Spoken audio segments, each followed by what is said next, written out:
Čistá pravda, půlmaratonu ve 14 letech. Je sobota ráno a já jsem právě dal svých ranních 5K a nemůžu tomu věřit, ale dal jsem svých personal best, takže nejlepší čas na 5 km.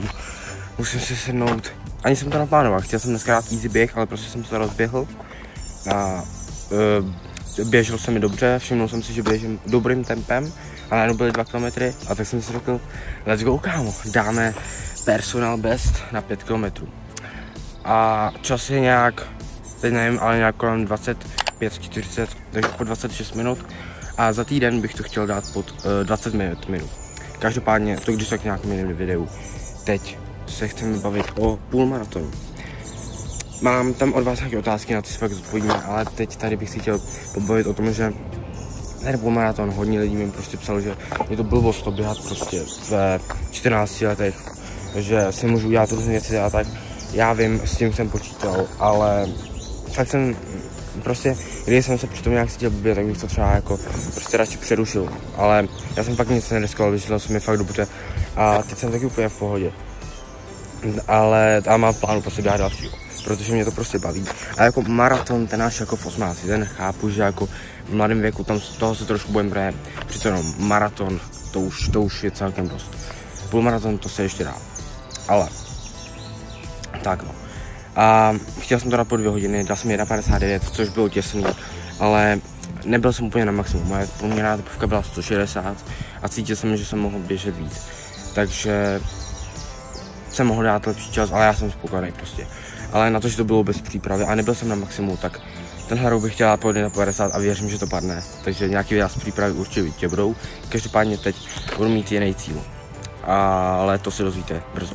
Každopádně ten půlmaraton, já jsem se na ní nepřipravoval, ale já jsem se rozhodnul, že se ho zaběhnu v průběhu, co jsem se připravoval na 5 km po 25 minut, kde jsem běhal long runy, nějak 10 kiláků a ona se říká, že když uběhneš 10, tak dáš i 20. To úplně jako neplatí si myslím, ale nebo jako prostě pak je to, ty další zánosy jsou hlavně o té hlavě. Že já jsem věděl, že to dám, ale v té hlavě to bylo těžké, navíc běžet 21 km sám, já jsem prostě měl hudbu a byl jsem lock-in a jenom jsem běžel.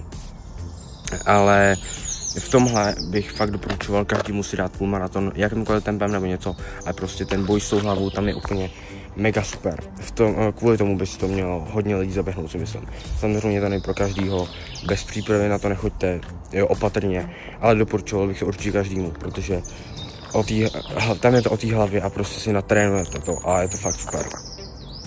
A naučilo mě to prostě hodně věcí, víc jsem sám sebe poznal, vyšel jsem z komfortní zóny a tohle mi to dalo a fakt co čerpám i doteď. A už mě bolí ruka, protože včera jsem měl silový trénink, prostě úplně jsem se zničil, jo, a protože jsem dlouho neměl silový trénink a taky jsem hodně běhal a já ty silový tréninky úplně miluju a dneska ráno jsem se málo ani nezvedl z postele a teď tady musím držet mobil, ale nevadí. Takže tak, no, jsem rád za těch 5 km, že jsem dneska dal personal best, ale myslím si, že příští týden tam těch 5 km po 25 minut padne, protože cítil jsem, že ještě nejsem na maximum. Bude to určitě bolet, bude to těžký, ale myslím si, že to zvládne. Ale neprohnávejte se mnou. A i když těch 5 km dáváte za 40 minut, je to úplně jedno, tak hlavně, že se hýbáte. Co bych doporučil někomu, kdo chce běžet půlmaraton?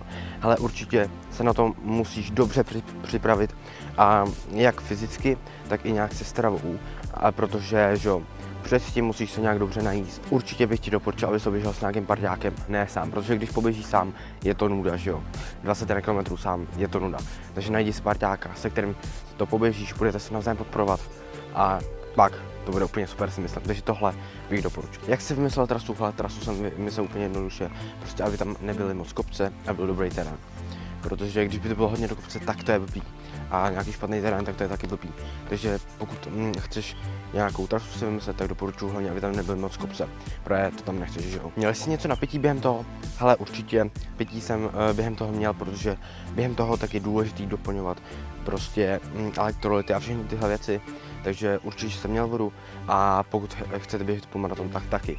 Určitě doplňujte během toho ty elektrolyty a všechno to potřebné, protože tohle je důležité nepodcenit. Bude někdy maraton? Hele, určitě. Maraton určitě někdy bude, ale tam se bojím, tam bych dal až v 18, bude takhle v mladém věku ten maraton, toho už se bojím, protože přece jenom maraton už je fakt nějaká vzdálenost.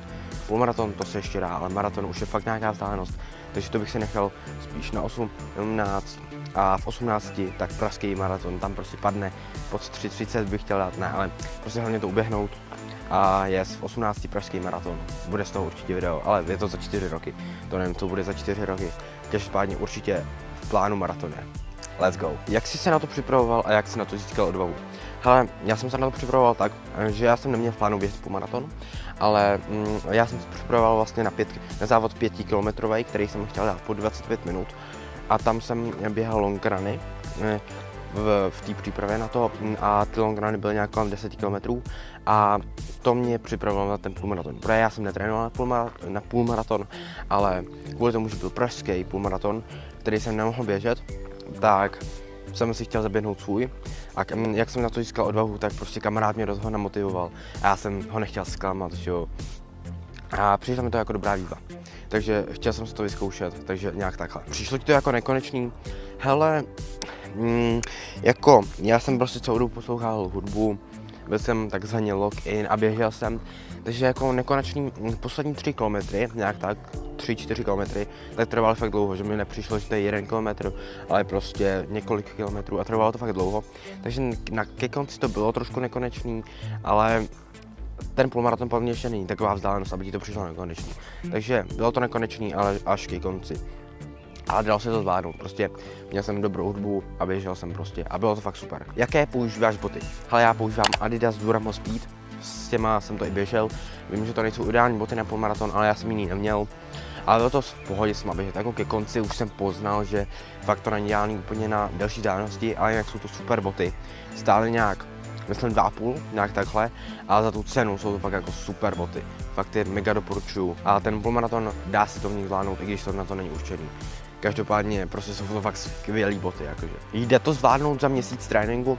Hele, záleží na tom si s během, ale podle mě, když ten trénink bude dobře nastavený, tak si myslím, že jo.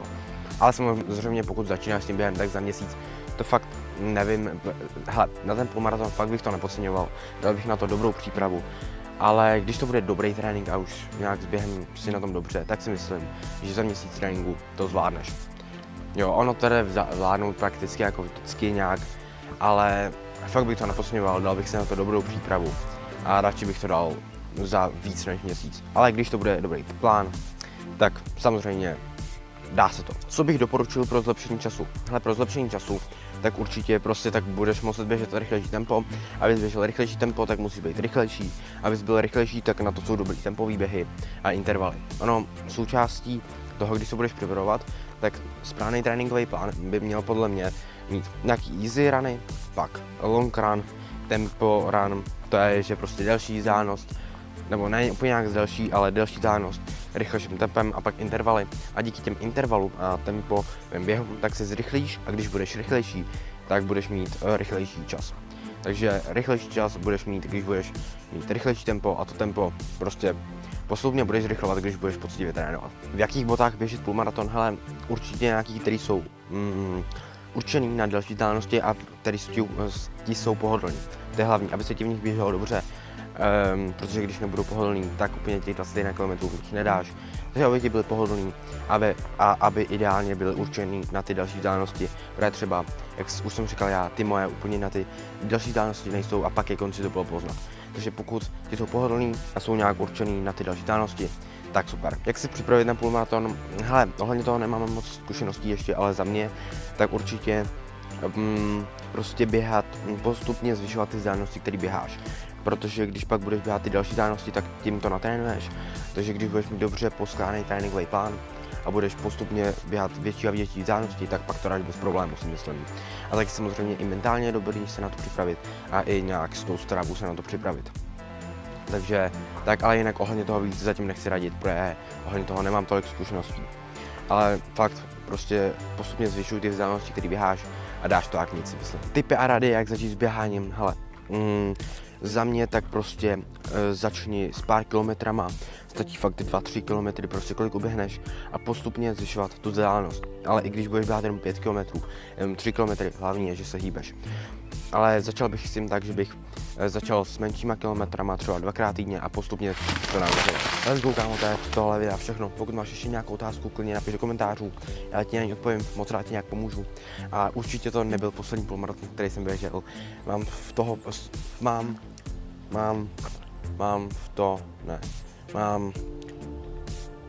toho hodně v plánu, tak.